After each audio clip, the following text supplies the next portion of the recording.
Yes. Okay. Good afternoon, everyone.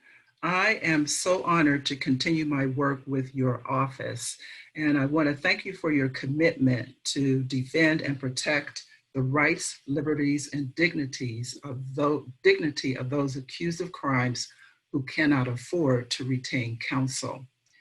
I want to begin today with a quote from National Association of Criminal Defense Lawyers President Nina J. Ginsburg, who said, "It is without question that a core feature of the American way of criminal justice has long been and remains its function as an instrument of racial and ethnic oppression.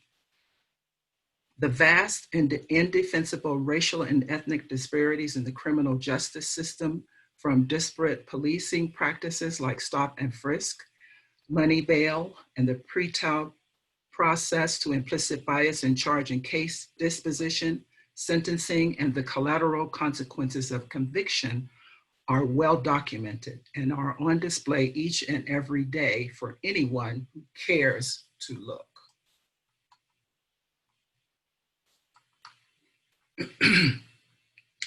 As the title implies, my primary goal is to illuminate the role of racism in the criminal justice system. I also will explore implications of racism in the criminal justice system for employees of the Public Defender's Office in internal and external contexts and within yourselves. Excuse me. Here's an overview of our session. I will define key terms, offer an overview of racism in the criminal justice system, and review relevant perspectives on the U.S. legal profession and public defenders. I will conclude with recommendations for next steps. Please note that my focus on racism and racially minoritized groups and individuals does not deny that white groups and individuals also face injustices in the criminal justice system. Let's start with some definitions. To quote leading race scholar Ibram X. Kendi, we should begin by developing clarity and direction that can come only from definitions.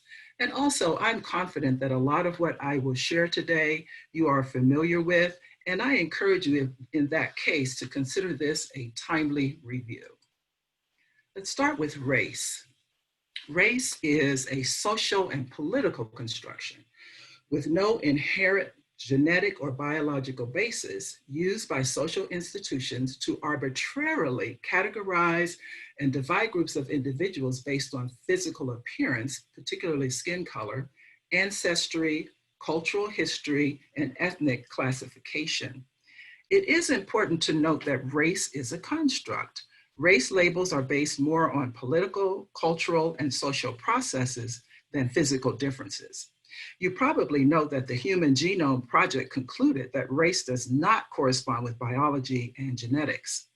However, race as a concept has been and still is being used to justify domination, exploitation, and violence against racially and ethnically minoritized groups.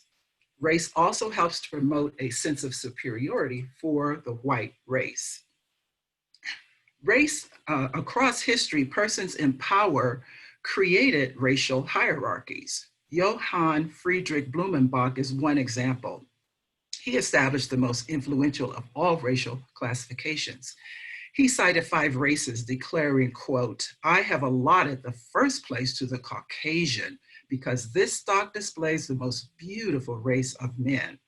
This hierarchy, based on an artificial construction, has very real consequences, one of which is racism. Racism equals race prejudice plus social and institutional power. Racism equals a system of advantage based on race. Racism equals a system of oppression based on race. Racism equals a white supremacy system. And of course, that notion of supremacy means the highest, the best, as implied in Blumenbach's categorization.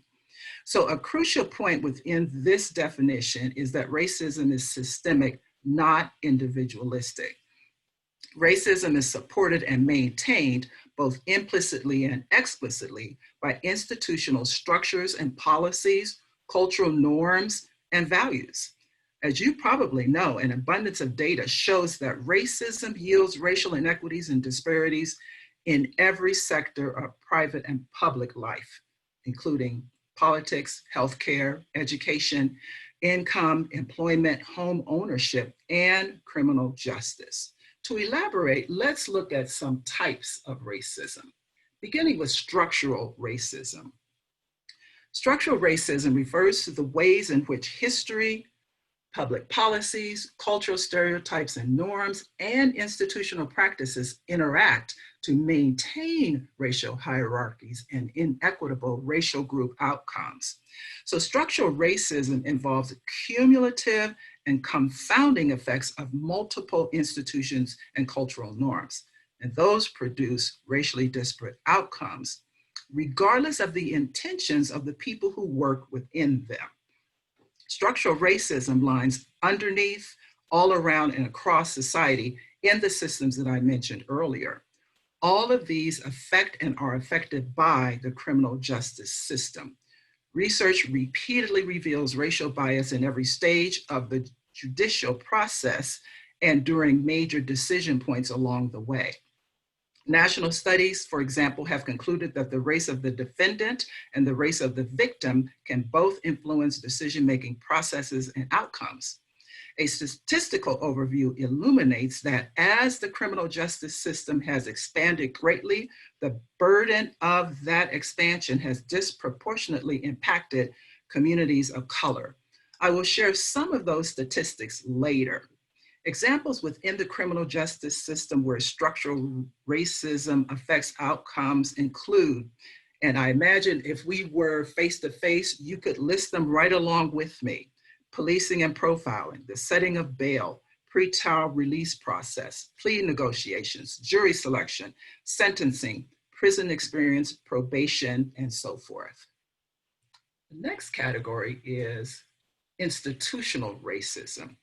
Institutional racism refers to policies and procedures that produce racially inequitable outcomes for people of color and advantages for white people. These include unfair policies and practices, discriminatory treatment, and inequitable opportunities. And institutional racism, again, can be seen in the areas I mentioned before, such as wealth and income, employment, healthcare, housing, education, politics, etc. Institutional racism has been explicitly responsible for events in our history such as slavery, settlement, Indian reservations, segregation, residential schools for American Indians, and internment camps. Now, these institutions no longer exist, but their impact is still felt. Institutional racism causes and maintains racial stratification. Despite the fact that anti-discrimination laws were passed in the mid-20th century, major inequalities persist, and they're evident in policies and practices within institutions where the power to enforce and perpetuate policies and practices is invested in white people. These policies and practices then disadvantage Black, Indigenous, and other people of color.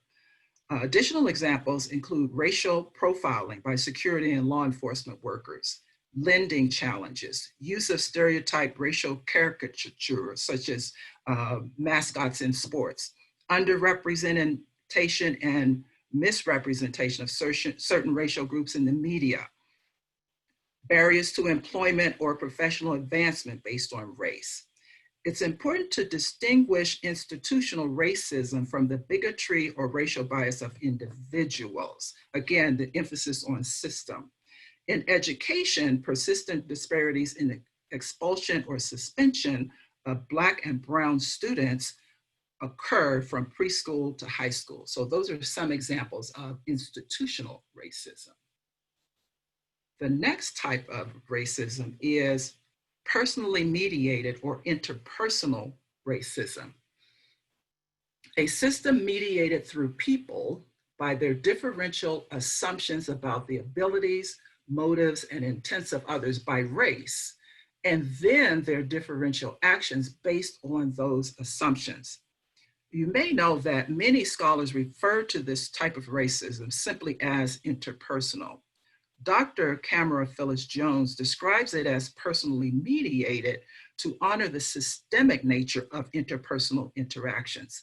This once again helps to move away from the tendency to want to locate racism only within an individual. Across the criminal justice system, personally mediated racism can occur in all of the ways and places that individuals communicate with one another. These include those defined by scholar Daryl Sue as systemic and predictable racial microaggressions. These are everyday verbal, nonverbal, and environmental slights, snubs, or insults, whether intentional or not, which communicate hostile, derogatory, or negative messages related to one's racial identity. Black, Indigenous, and other people of color are subject to a constant stream of these small insults and slights, and they can take its toll. If you're not familiar with microaggressions, I encourage you to learn about them.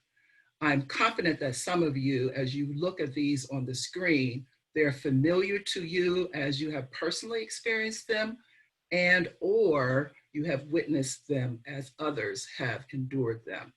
And the interesting, well, really important point about this is that it's cumulative. And it's something where some people may say, what, it's not a big deal, but because not understanding, because it's part of the systemic, ongoing kind of process of being dismissed or denied or discredited.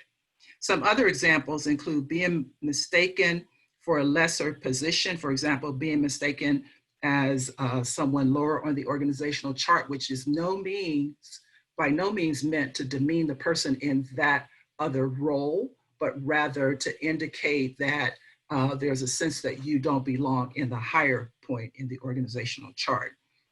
Having others assume your skill at something is due to your race. For example, for Asians being good at math, for Black men being good at athletics. Things like saying you're so articulate or don't blame me, I never owned slaves. I'm not a racist, I have a Black friend. All lives matter. I'm colorblind. When I look at you, I don't see color. So these examples in terms of racial microaggressions are part of personally mediated or interpersonal racism. And again, the cumulative effect can take its toll. The second guessing can take its toll. And also the challenge of when stating that a microaggression, when feels a microaggression has occurred and someone says, oh, you're just way too sensitive, that in itself is a microaggression. The final category in terms of ways that it tends to be viewed in theory is internalized racism. Internalized racism refers to when members of stigmatized races accept negative messages about their own abilities and intrinsic worth. These refer to personal beliefs and biases about race and racism that reside in our minds, that we've been socialized due to societal messages that produce and perpetuate internal oppression. A vivid example for me is a song that me and my little Black friends used to sing when we were kiddles. When you're white, you're right. When you're brown, stick around. But if you're Black, ooh, baby, I get back, I get back, I get back. So the colorism implied in this song exists among other races, I have since learned, and is exemplified, for example, in bleaching cream as one example, as well as beauty standards that revere lighter skin tones. All of this reflects the persistence and prevalence of white supremacy. Moreover, according to one study, it isn't just being Black that makes a person more likely to be sentenced to jail in the United States, it's how Black they are. A person's lifetime chance of having been arrested, the study found, is directly proportional with the darkness of their skin. So as racist systems reinforce the power and expand the privilege of white people, they actively discourage and undermine the power of people in communities of color. In addition, groups and individuals are unconsciously and habitually rewarded for supporting white privilege and power and punished and excluded when they are not. So this gets to the point of the challenge that can happen within groups of color and between them. Dr. Jones exemplifies this with a saying among some people that, quote, the white man's ice is colder, unquote. And that perspective dictates decisions such as with which racial groups one will do business. If you haven't heard this one before, please look it up. It's a chilling, pun intended, reminder of the strength of white supremacy. So internalized racism, as I mentioned with the others, types of racism, shows up in a variety of ways in the criminal justice system, including negative judgment about one's own race, as well as about other people of color, being unsupportive of a person of color in the leadership role, holding people of color to a higher standard, giving more weight to the credence or the thoughts of ideas shared by white people versus people of color. And please note, this is not a type of, in itself, a psychological issue as much as a product of systems of oppression. The next type of racism is anti-Black racism, which refers to any attitude, behavior, practice, or policy that explicitly or implicitly reflects the belief that Black people are inferior to another racial group.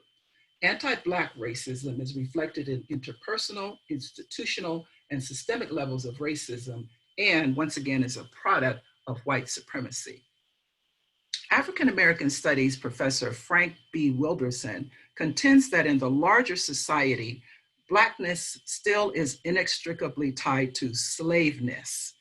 As the author of a New York Times article recently wrote, so when we're trying to understand how a white police officer could calmly and casually channel the weight of his entire body through his knee on a Black man's neck, a man who begged for his life for over 8 full minutes until he had no air left with which to plead, we have to understand that there has never been a moment in this country's history where this kind of treatment has not been the reality for Black people.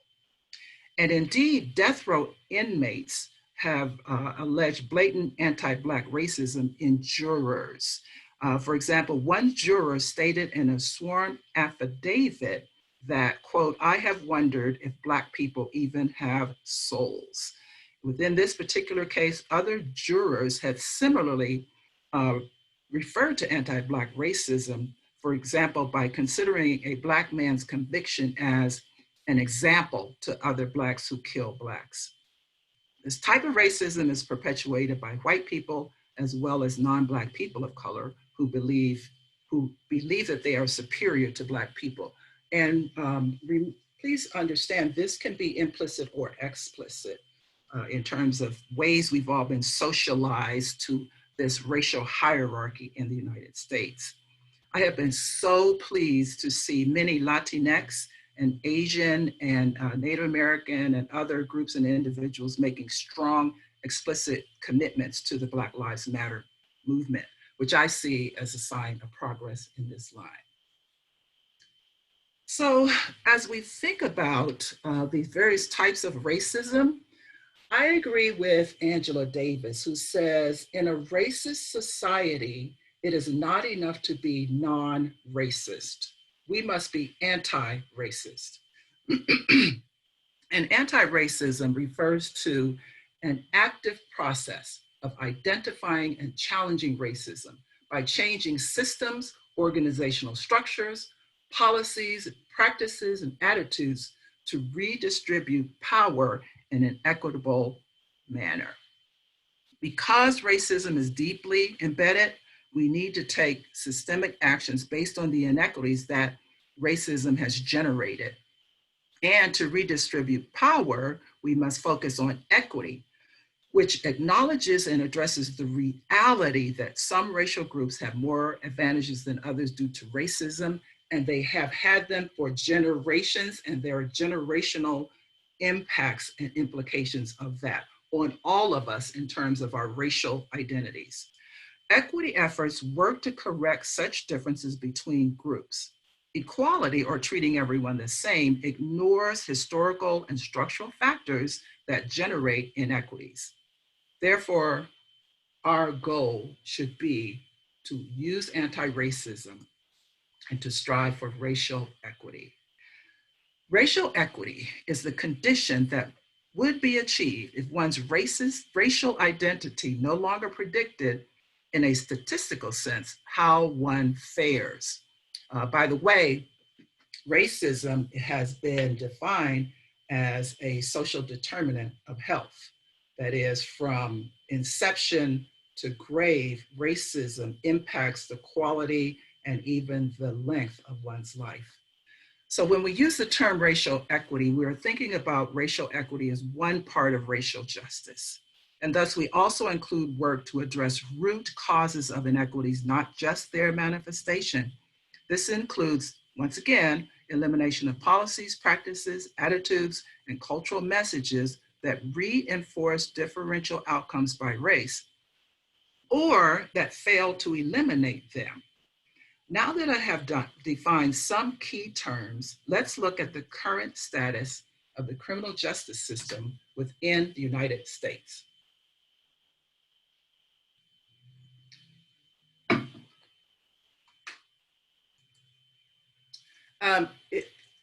Some of you may recognize the graphics here. I've got these from Ben and Jerry's website. So if you like Ben and Jerry's, you may recognize the style here. And I've been very impressed, and some of you may have been following Ben and Jerry's in terms of their ways that they are addressing the Black Lives Matter movement. But also I learned that they've been in this mindset and action set since before the recent protests. At any rate, the slides I'm going to show now are going to be self-explanatory in terms of contrasts with the US 5% of the world's population, 25% of the world's prison population. Similarly, in terms of percentage of people of color in the population versus the prison population.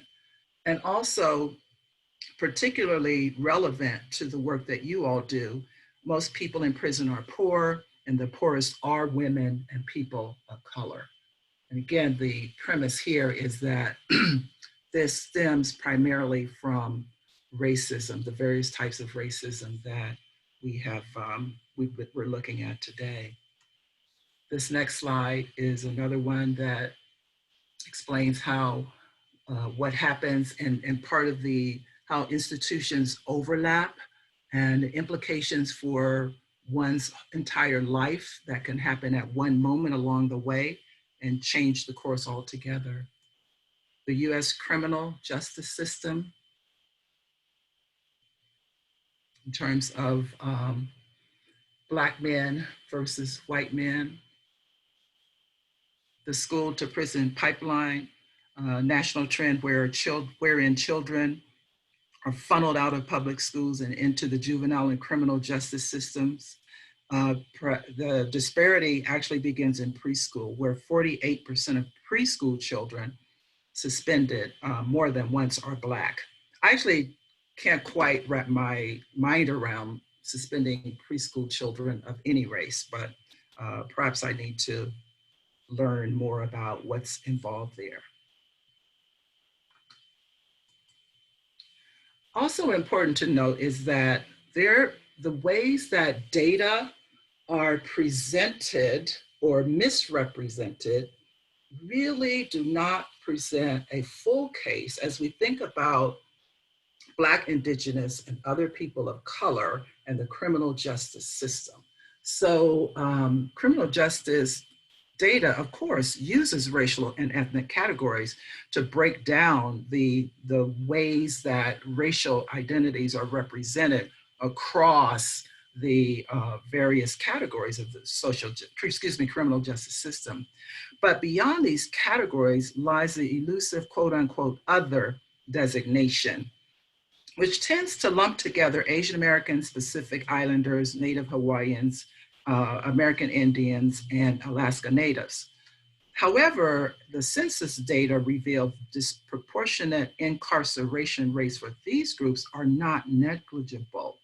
This practice obscures differences between these groups and makes it difficult to determine how the justice system plays a role in these communities. For example, statistics reveal that Native Americans are disproportionately incarcerated and are most likely to be killed by law enforcement. In 2017, Black people were incarcerated at 5.7 times the rate of white people, while Native Americans were incarcerated at 6.3 times. In terms of the photos I show here, new statistics, and I believe this source was last year, show that American Indian and Native Alaskan girls account for a disproportionate amount of the population in the juvenile justice system.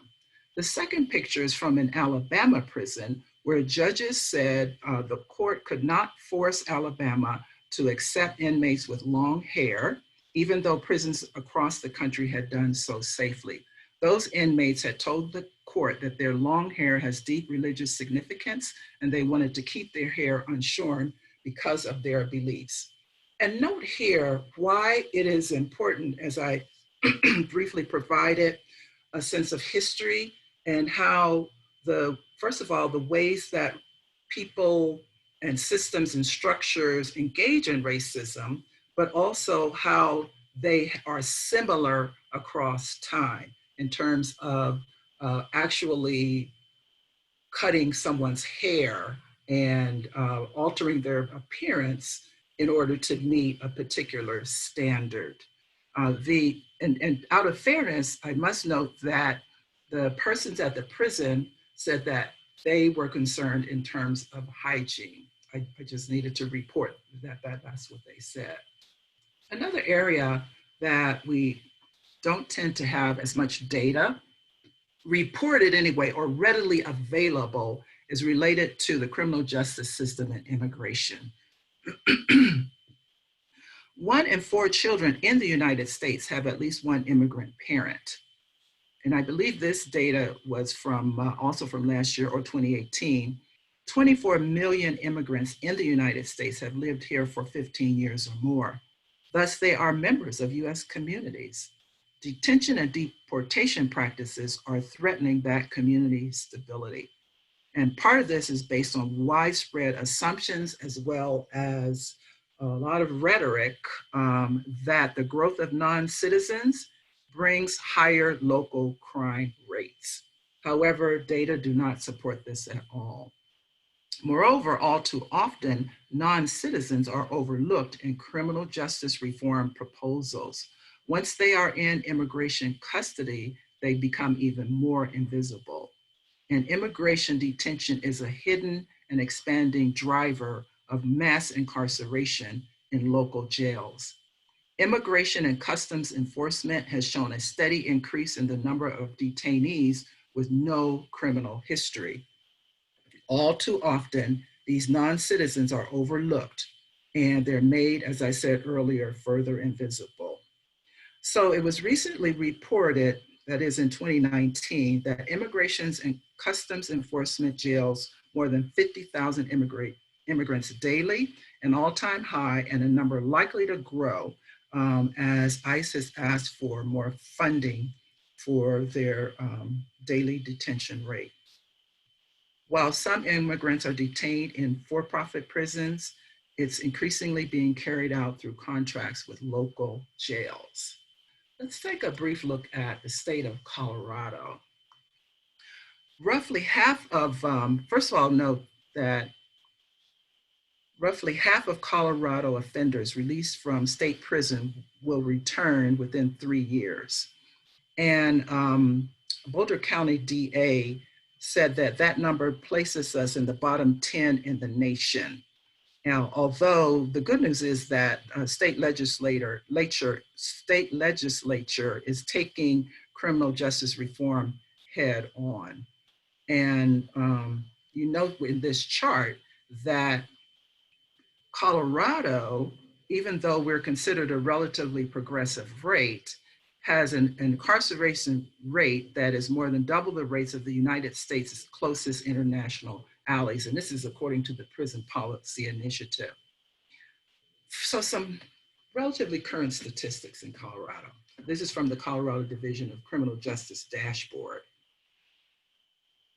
In 2018, Black or African Americans represented 4% of the adult state population, but accounted for 12% of arrests and summonses, 11% of adult district court filings, and while Hispanic adults represented 20% of the population, 30% of arrest summonses, and 30% of district court filings. In juvenile court, Black and African Americans represented 17% of cases compared to 5% of their numbers in the population. Hispanic youth were 31% of the population and 35% of cases filed. In county court, Black / African Americans and Hispanics were less likely than whites to receive a deferred judgment, and Black / African Americans were more likely to receive a sentence to jail compared to the other race and ethnicity categories. In adult district court, 24% of initial sentences for Blacks / African Americans and 21% of initial sentences for Hispanics were sent to the Department of Corrections compared to 17% for whites. When the offense was violent, Blacks or African Americans were sentenced to prison in 31% of the cases compared to 18% of whites. In juvenile court, for each of the 4 crime types, Blacks and Hispanics were much less likely than the other categories to receive a deferred judgment. And you all are a bit more familiar than I of the implication of not receiving a deferred judgment. And as well as Black African Americans were much more likely to receive an initial sentence to the Division of Youth Services. In terms of revocations, 26% of adult district court cases that had an initial sentence to probation or being deferred were revoked. Generally, drug cases were most likely to be revoked. However, the numbers in all of those have the same pattern as those that I mentioned earlier. And I have many more statistics, but I imagine you are familiar with them and no need for me to recount them, except to indicate that it's an ongoing challenge that's based on the variety of systemic types of racism that is not going to correct itself. In fact, it's projected to increase. The total number of incarcerated Coloradans is expected to grow by 30% by 2025. And that is unless there's explicit disruption and some type of reform. And of course, that necessitates a reform across the system. It's not just about policing, for example. So let's take a look at a really quick look, certainly incomplete, of racism in the US criminal justice system. In 1704, the colony of Carolina developed the nation's first slave patrol. It was designed to maintain the economic order and to help landowners recover and punish slaves who were considered their property. The slave patrols, as well as night watches, were front runners for what would become modern police departments. And they primarily existed to control the behaviors of racially minoritized people. From 1850 to 1940, by the way, racial and ethnic minorities, including foreign-born and non-English speaking European immigrants, made up 40 to 50% of the prison population. Now, in 1865, at the end of the Civil War and the passage of the 13th Amendment, Because the end of slavery decimated the Southern labor market, the criminal justice system became a primary way to continue legalized involuntary servitude of African Americans. This also precipitated the United States' first prison boom, and numbers of Black Americans who were arrested and incarcerated surged. A part of what occurred is that state governments were reacting to public anxiety and fear that newly freed Black Americans were criminals. And this goes back to the vilification, the sense of being less than, if not a human at all. In fact, being attributed to being animals and having tails and so forth. So that was compounded by the economic depression that resulted from the war and the loss of free labor. So in response, leaders in the South used, or should I say, abused the criminal justice system. They passed Black codes, CODES, which outlawed behaviors that targeted Black people. These codes limited things such as jobs that African Americans could hold, their ability to leave a job once hired. Some states also restricted the kind of property that Black people could own. They had laws such as walking without a purpose or walking at night. And this is haunting to me in terms of ways we're seeing Black persons challenged by simply walking or driving. So it's really frightening to see how much things have not changed in that regard. So the Southern law enforcement authorities aggressively enforced these laws against Black people. By the 1870s, 95% of the people under criminal custody of the Southern states were Black. Now, these Black codes were the roots of Jim Crow laws, a collection of state and local statutes that legalized racial segregation. By the 1960s, there was a law and order rhetoric with racial undertones that emerged in politics that also prompted the era of mass incarceration. It changed the racial composition of the prison population across the country from majority white to majority Black by the 1990s. Keeping with previous eras, the criminal justice system was used to marginalize and penalize people of color. So basically, many people contend that the modern criminal justice system was primarily designed to preserve the racial order of white supremacy. And however, in 1964, President Lyndon B. Johnson signed the Civil Rights Act, which legally ended the segregation that had been institutionalized by Jim Crow laws. However, there's now an overwhelming percentage of African Americans warehoused in prisons or suffering from consequences of incarceration. They're denied basic civil and human rights, such as the right to vote, the right to serve on juries, the right to be free of legal discrimination, et cetera. So laws and some social norms prohibit using race explicitly to justify this. Yet as legal rights, civil rights lawyer turned legal scholar Michelle Alexander contends, the law now allows discrimination against convicted criminals in ways that once were legal to discriminate against African Americans. So she believes that we have not ended the racial caste in America, we have merely redesigned it. Let's turn for a moment to look at the status of race and lawyers in 2019. So 50, as you see here, this is self-explanatory in terms of composition in 2019.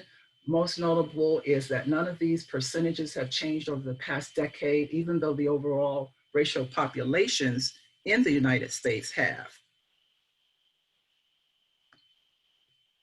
Also, women of color, a recent report indicated that women of color in particular report higher level of bias in almost every workplace process, even as there's a strong concern about both gender and race in terms of women and people of color. So of course that has implications in particular for women who occupy both positions.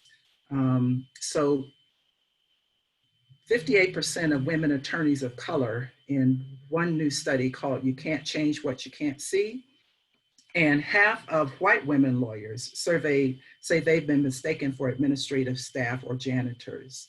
And in glaring contrast, only 7% of white male lawyers reported something similar. Another study talks about how, despite the decades of change impacting racial and ethnic diversity in the workplace, again, the legal profession remains one of the least racially and ethnically diverse professions in the United States, with racial minoritized persons significantly underrepresented at all levels relative to their percentage of the general population. And many of the reports describe a variety of implicit and explicit biased experiences. This was shown on the screen, as you're probably familiar with resume studies, where the researchers send out resumes or other kind of job application or request to meet, for instance, with a professor. There's a variety of kinds of ways that people will receive these requests for some sort of action. And the way that is conducted is everything in this documentation is the same, except either the person's name. So in this one, you see these are called Black sounding and white sounding names, or some other indication. So one of them is, and then what happens is a statistically significant higher of responses to the dominant name or the dominant representation. Perhaps you've heard of one really intriguing experiment where a consultant firm gave a legal memo to law firm partners for, quote, writing analysis, and told half the partners that the author was African American, and the other half were told that the writer was white. And in terms of the scale and the rating, they gave the white person a higher rating than the Black person. And they also added comments such as praise for the white man and his potential and analytical skills, whereas the African American was said to be average at best and in need of, quote, lots of work. Mind you now, these were everything was exactly the same, except it said name Thomas Meyer, seniority, third-year associate, alma mater, NYU Law School, race, ethnicity, African American. The other one said exactly the same, except for race, ethnicity, it said Caucasian. So as you think then about all of these, the various ways that racism has occurred and still occurs in the United States, you think about bias in the legal profession, you think about the new Jim Crow, the history of racism, et cetera, then one thing to consider is what is possible for public defenders. And perhaps you've seen this by late public defender from San Francisco, published in 2015. As I looked at these, I realized that I can't say to you, please try to do these, because I understand that context matters. I also understand that context matters not only in terms of the potential and the viability of some of these ideas, but also context matters in terms of, for example, reporting systems. And that's something I look forward to exploring with you all, even as I appreciate what I see as the tone of these recommendations, because they actually speak to the kinds of systemic, whether it's structural, institutional, or interpersonal, or anti-Black racism. They speak to those types of racism in ways that can be helpful if you strive to take an anti-racist approach to what you do within your office. And the preceding overview substantiates a need to re-examine and reimagine our criminal justice systems and institutions to build a society in which people of all races are treated equitably and fairly. A consensus has emerged across the political spectrum about mass incarceration as a failed public policy. However, as I've shared, and again, I'm sure you already know, it's not just incarceration. It doesn't happen on its own. There's so much more that is involved with that. And so to make substantial progress, institutions will need to address the systemic nature of race and types of racism. They will need to develop and implement systemic, strategic, and sustainable approaches to transform policies, procedures, practices, and cultures. That is essential. So I'm going to now begin to wrap up by sharing with you some recommendations at two levels. One is at the institutional level, and that's aligning with my call for really thinking about if we're going to disrupt, whatever we do has to be systemic, strategic, and sustainable. And one approach that seems especially timely, but also seems particularly relevant and crucial is anti-racism. So I start with some recommendations at the institutional level, and then I'll talk a bit in terms of some things related specifically to your office based on some of the work that I've done with you. And then I'll close with inviting you as an individual to think about what you might do or continue to do that you're already doing. So at the institutional or organizational or agency, or however you define a unit level, is to make anti-racism a priority. All of these recommendations, by the way, are based on proven practices. And so with making anti-racism a priority, then that means to embed and infuse anti-racism throughout every level of the public defender office, as well as requiring everyone to be accountable, which is number 5. But that accountability is unfair until and when you provide the necessary resources for everyone to succeed within their roles. And so that includes such things as budget, training, time, and a variety of other resources. Accountability includes anything from actual evaluations with implications for that, to also qualitative data. I think having people account in person and tell stories. And by the way, doing all of this from a space of striving to do better, not as punitive. So making anti-racism a priority will necessitate taking a strategic approach. I know many of you know that SMART approach to strategic planning, which is specific, measurable, attainable, realistic, and timely goals. So as you already can tell, it will take work, but we have to believe that the work is necessary. We have to believe that the work will be worth it. And that would include analyzing racial composition of various roles in the institution, but disaggregate them by gender, age, ability, etc., to ascertain and correct patterns of discrimination. Moreover, to strive to get the kind of racial and ethnic data I refer to that too often is lumped into one category of other. And I would encourage you to do this if you haven't done it. And I want to repeat my caveat that I'm sharing with you what I believe matters and is relevant and is a way forward. And I don't know enough yet about all the things that you are already doing. So please accept my apology if I share something with you and you're like, oh, we're doing that already. In fact, if you are, that's great. And that just means we're farther along toward that goal of racial equity.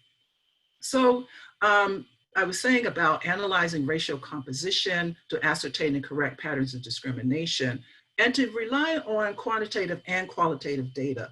The discussion groups that I had with many of you were so enlightening and really helped me gain a sense of the possibility, which part of why I'm back is that I see phenomenal possibility with this group.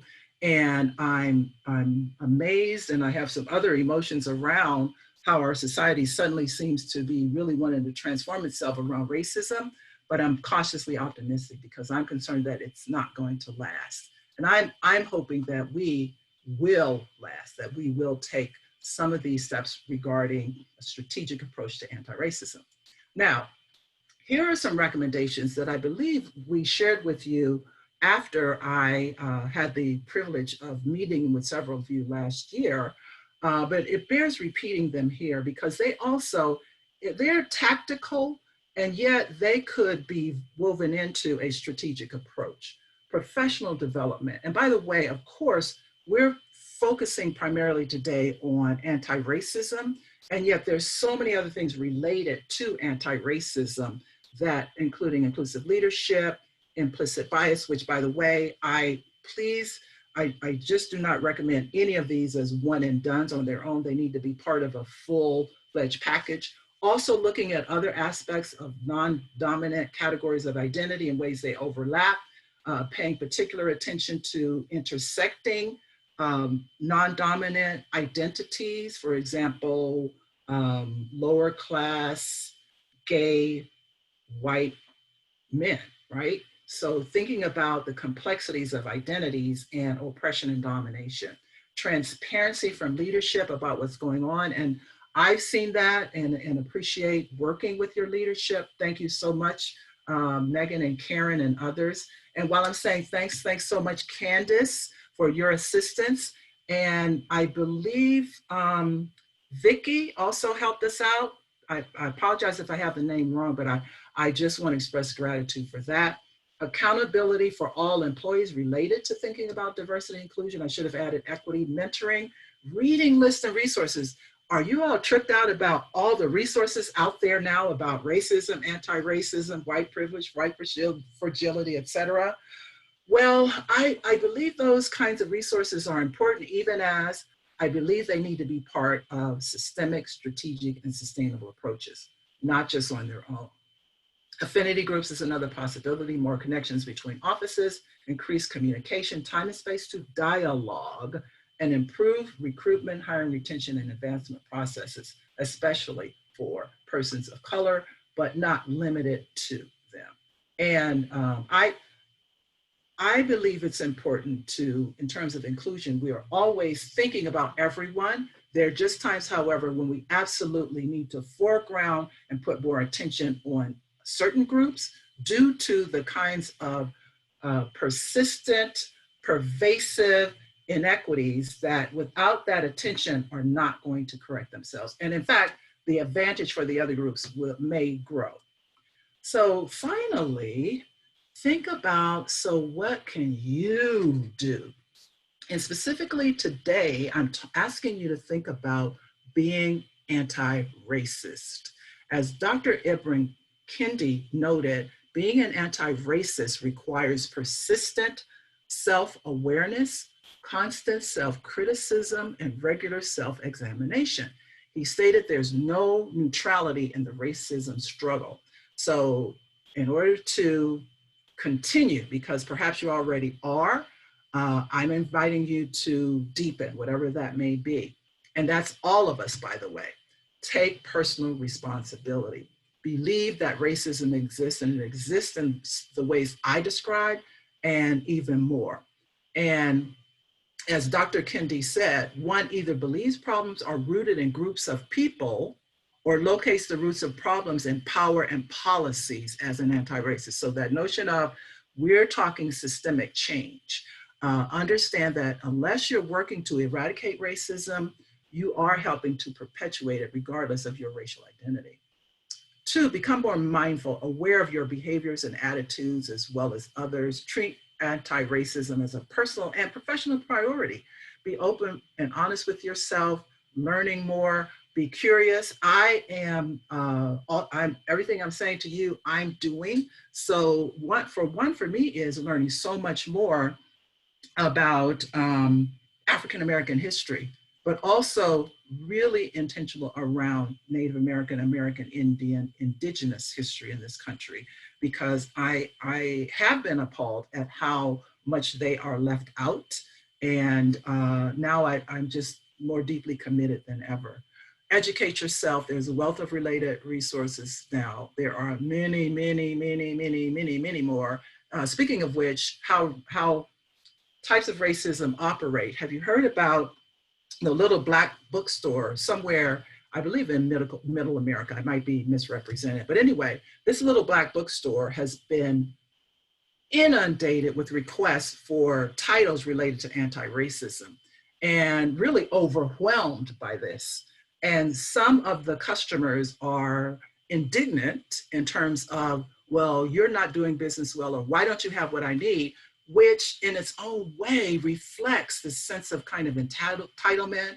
And it becomes, well, I want to know about racism, so you, Black person, need to give me that information right now. So it's hard. I think is the point I'm making. It's hard to break out of ways all of us have been conditioned and socialized. So check for those resources, but do not ask people of color to educate you unless it's a formal part of their job. And even then, give us a break, because I cannot tell you how inundated I am as a retired person and as someone who has the flexibility of saying yes or no, but who also is feeling the racial battle fatigue in ways that I have not experienced before in my life. And I know it comes from the 1-2 punch of COVID and all of its racial and classist kind of implications. But the idea of educating yourself can be a really good, it is an important way to go. And working with your own sphere of influence. No matter who you are, no matter your position, no matter your role, there's someone that either by default or by design, you are having an impact on, in terms, again, because of our topic today, about how you're addressing race. The final one is the platinum rule, that I don't have as much time. Well, maybe I do. I think I have 4 minutes left. So you're probably familiar with the golden rule, which is to treat others as you want to be treated. And that's one option for being anti-racist. However, persons from different racial groups can have different experiences and attitudes based on racism that would better benefit from the platinum rule, which is to treat others as they want to be treated. So did you know that it is deeply insulting to most Black men to call them boy? If you know that, do you know why? Well, historically, white men routinely describe Black men as boys. And here again, there's this move toward belittling, demeaning, to suggest that they weren't on equal footing. This includes, for example, thousands of Black men who worked as porters on railroad trains. Inventor George Pullman's sleeping car was a luxurious railroad coach designed for overnight travel. And many passengers called those porters boy, or they call them George after George Pullman, regardless of these men's real names. And this came back from when slaves were referred to by their master's names. So calling them boy meant that they were George Pullman's boy or servant. This demeaning history is why videos and photos of the sanitation strike that the Reverend Dr. Martin Luther King Jr. led in Memphis in '68 show many of the Black male marchers holding signs saying, proclaiming, in fact, I am a man. So if a white person or a non-Black person from another race hears that a Black man is insulted for being called a boy, the golden rule might dictate a response like, well, that wouldn't bother me, or that wouldn't be a big deal to me. And notice in this example, invoking the golden rule, do unto others as you would have them do unto you or treat you, could be a way to actually treat others disrespectfully by denying their feelings, a type of microaggression. The golden rule assumes equal experience and attitudes that can draw upon racist attitudes and beliefs. So the platinum rule, on the other hand, invites acknowledgement that other feelings and attitudes exist. It also requires curiosity and a willingness to learn about others. So then it becomes, instead of, why is that a big deal? Why does that bother you? It becomes, why does that bother you? Which is a very different approach, and one that I encourage all of us to think about as we strive to cultivate anti-racism as an individual, while also really advocating for and fighting for institutional level change. And I close then with an appeal to you to think about, what are you going to do? These slides will be available to you. And of course, you don't necessarily need them to think about what you might do. And I think about it as a stoplight. What will you stop doing? What might you slow down a little bit in doing? And what might you, like, full speed ahead, be committed and act as an anti-racist in this extraordinary time in which we find ourselves. I'm going to follow up on this with a more in-depth, interactive conversation and work with you all. I want to hear from you if you have ideas, if you have questions, if you have resources. We're definitely going to do this as a collaborative effort. And so again, I invite you in the meantime to traffic sign, right? Stop, slow down, go full speed ahead. Although your individual actions alone will not achieve institutional transformation, will not achieve racial equity, they certainly can help. Thank you very much. Dr. Allen? Yes. We do have one question that we received, and I'm happy to read it to you. Okay. And the question is, do you have any specific recommendations on how to engage in conversations about microaggressions that have been heard within the office? Who do we include in the conversation, and any tips on how to address this type of concern when it is raised? Oh, that is such an important question. And thanks to the person who asked it. And if you're asking because you are experiencing it, you have my empathy and my sympathy. I have a sense of how challenging it is, as I've alluded to. One, sometimes just saying, ouch, right? Saying, when you said that, it made me feel that way, then becomes a sort of reaction that says, no, I didn't mean it, or you're too sensitive, or whatever. So it makes it a challenge to even bring it up. And also because of the cumulative impact. Sometimes I think people view racism as it only has to be something egregious, like a shark bite, when in reality, how racism operates, and the point I hope to stress, even as you may have understood it already, is that racism it's virulent, it's ongoing, and there are those little moments that Dr. Aaron Reese refers to as mosquito bites. So was that one, right? That over time accumulates. And even to the extent that if you say, oh my gosh, that was a mosquito bite, people are like, well, get over it. So I just want to offer that empathy. If you're asking me more as an ally, thank you, that you want to assist in that way. It's not necessarily easy. I don't have an easy answer because I hesitate to say, well, just do X, Y, Z, because context matters. Context in terms of who you are, with whom you have experienced or observed the microaggression, and it has to do with, does it feel at the level of grievable where you would actually then take formal steps? So there are a lot of potential approaches, and what the question really promotes is a need for system level conversations, trainings, right? So this becomes part of the vocabulary if it isn't already, so that then as something occurs, people are aware of what it means. They are aware that everyone in the organization is striving to work towards it. So that then makes it probably easier in terms of striving to navigate a moment or moments. On the other hand, if it feels like something you want to move on before we can engage at the level I'm suggesting, something to consider is writing down whatever the microaggression is. I would encourage not to address it in the moment, encourage that, although of course you always get to choose, but writing it down and then actually finding a small reading or a little video or something that explains what a microaggression is.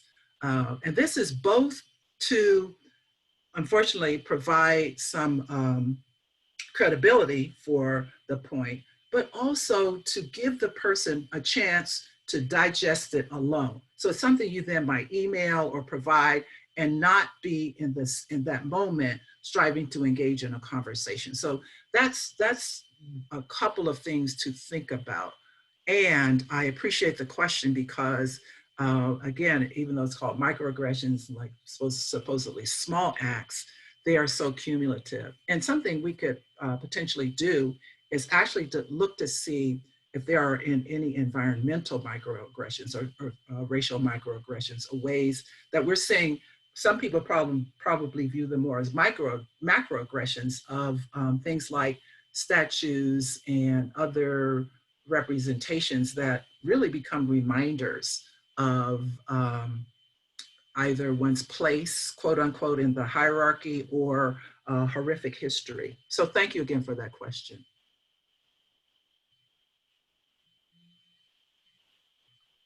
And thanks to all of you once again. Best wishes as as we all continue to see what comes next in terms of reentry, see what comes next in terms of this really phenomenal change in the nation around racism. Best wishes.